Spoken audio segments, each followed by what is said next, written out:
Okay. Bismillahirrahmanirrahim. Assalamualaikum warahmatullahi wabarakatuh. Saya Muhammad Zulfar bin Masrifin. InsyaAllah bersama dengan saya, Ustaz Khairil bin Roslan merupakan rakan pembelajaran saya bagi membincangkan tentang satu pelan pembelajaran yang telah saya bina untuk pengajaran dan pelajaran saya pada murid kelas saya nanti insyaAllah.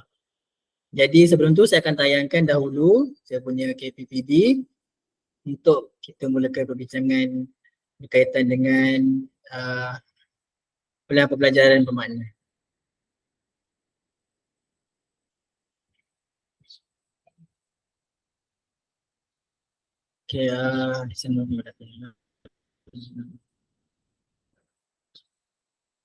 Okay, untuk pelan pembelajaran bermakna, saya mulakan dengan maklumat umum lah, iaitu merupakan standard. Saya telah memilih interdisiplin bidang bagi mata pelajaran pendidikan Islam. Saya telah masukkan dua, yang pertama iaitu Sirah, Wahyu Teragung dan Akidah Beriman kepada Kitab. Dan saya fokus kepada murid tahun 3 lah. Untuk standard kandungan, saya telah milih 5.1 iaitu merumus iktibar daripada peristiwa penerimaan wahyu Nabi Muhammad SAW dan mengamalkannya secara beradab dan istiqamah. Kemudian saya menggabungkan dengan standard kandungan bagi bidang yang kedua iaitu 3.2 merumus konsep beriman dengan kitab dan mengaplikasi dalam kehidupan harian secara beradab dan istiqamah. Ini dua standard kandungan yang telah saya pilih lah bagi meneruskan pembelajaran saya nanti dalam pengajaran interaktif. Bagi standard pembelajaran, saya senaraikan 4 lah, 2 daripada bidang yang pertama dan yang lagi 2 daripada bidang yang kedua. Bagi bidang pertama, 5.14 iaitu merumus iktibar daripada peristiwa penerimaan wahyu pertama Nabi Muhammad SAW dan yang kedua 5.15 iaitu menjadikan Al-Quran sebagai panduan hidup. Untuk bidang yang kedua, saya telah pilih 3.24 iaitu merumus kesan beriman dengan kitab dan 3.25 membuktikan keimanan terhadap kitab melalui tindakan dalam kehidupan harian. Bagi objektif pembelajaran, saya telah fokuskan dua benda lah. Di akhir pengajaran dan pembelajaran, murid akan dapat menjelaskan iktibar daripada peristiwa penerimaan wahyu pertama Nabi Muhammad SAW dengan baik dan jelas. Kemudian yang kedua, saya memfokuskan kepada murid akan dapat menyatakan gambaran orang yang beriman kepada Al-Quran sebagai panduan hidup dengan tepat dan betul. Okey, untuk kriteria kejayaan, saya fokuskan kepada 3 lah hasil pembelajaran saya yang 3. Yang pertama, murid dapat menyatakan 4 iktibar daripada peristiwa penerimaan wahyu pertama Nabi Muhammad SAW dengan mengaitkan 4 kesan beriman terhadap kitab dengan baik. Okey. Yang kedua, murid dapat menjelaskan tindakan sebagai bukti keimanan terhadap Al-Quran melalui tindakan dengan tepat. Dan yang ketiga, murid dapat menguraikan iktibar daripada peristiwa penerimaan wahyu pertama Nabi Muhammad SAW dengan mengaitkan konsep keimanan terhadap kitab melalui penghasilan karya iaitu buku skrip. Ini di akhir aktiviti, murid-murid akan menghasilkan satu karya iaitu buku skrip digital. Itu di akhir pembelajaran dan pengajaran murid nantilah. Untuk idea, saya telah meletakkan Al-Quran membentuk kesempurnaan hidup. Dan yang essential question, saya tak limalah bagaimana Al-Quran dapat membentuk kesempurnaan dalam kehidupan. Mengapakan Al-Quran secara beradab dan istiqamah penting dalam kehidupan. Bagaimana mengamalkan Al-Quran dengan sempurna. Nilaikan mengapa Al-Quran boleh menjadikan kehidupan sempurna dan nilaikan kepentingan Al-Quran dalam kehidupan.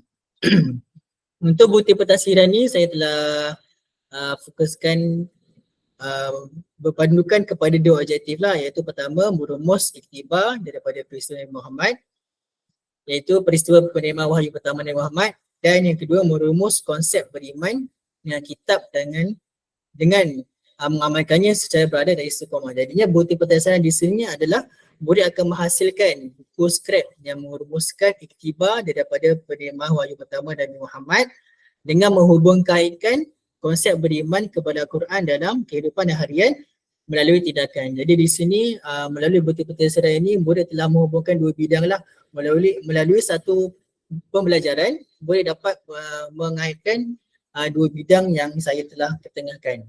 Jadi di sini pengetahuan yang mereka dapat pertama adalah iktibar, kisah Purna Wahyu, pertama Nabi Muhammad, kemudian yang kedua konsep, yang kedua kesan beriman dan kitab Allah SWT.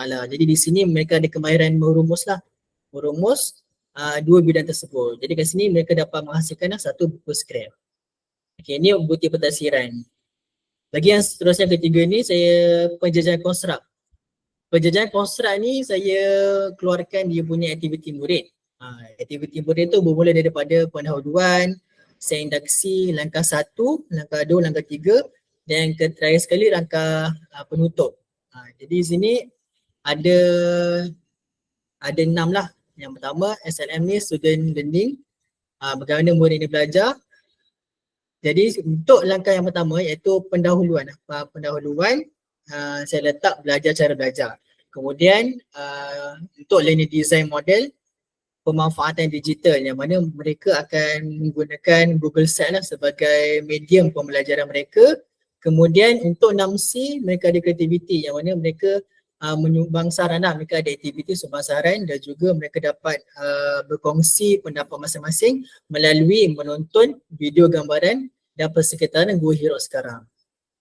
Untuk RV ni mereka dapat belajar tentang pengetahuan tentang persekitaran Gua Hira. Kemudian mereka melakukan pemanfaatan digital melalui penontonan video dan juga Google Jamboard. Google Jamboard ni mereka akan keluarkan sumbang saran juga pendapat mereka tu dalam Google Jamboard. Untuk langkah yang pertama iaitu seindaksi.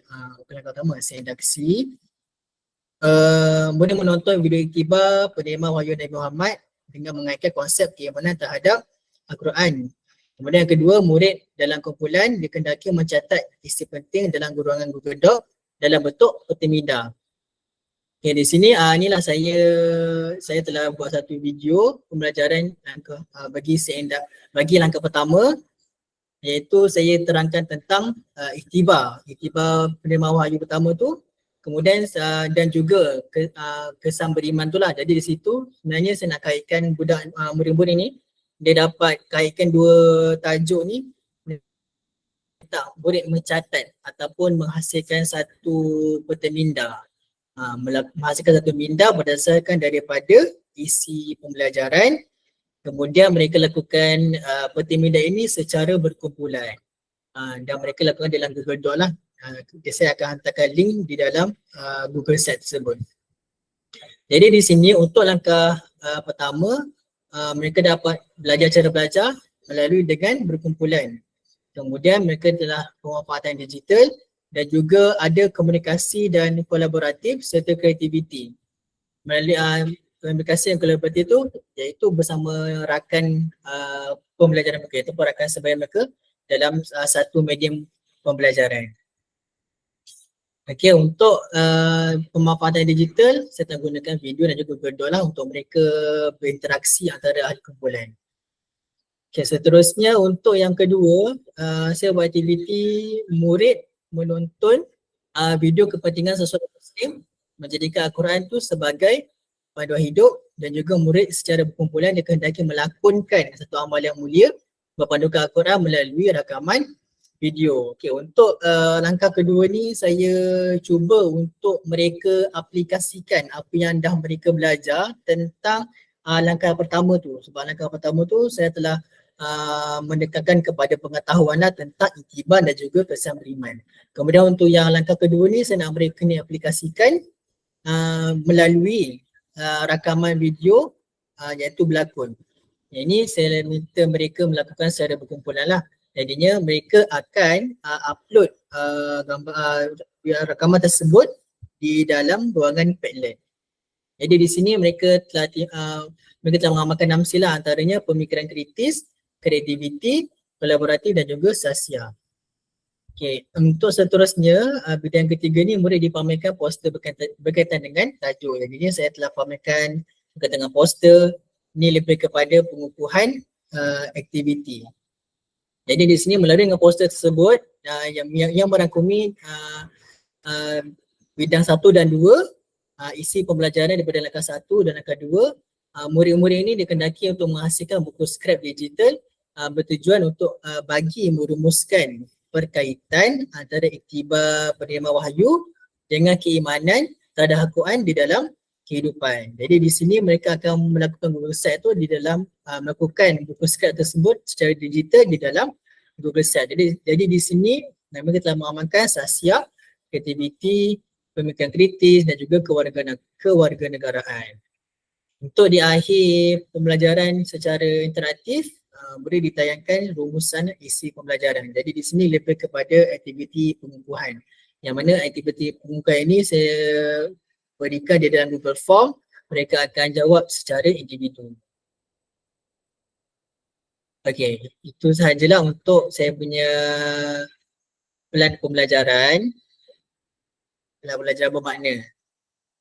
Jadi Ustaz ada apa-apa komen rakan pembelajaran saya? Okay, bismillahirrahmanirrahim.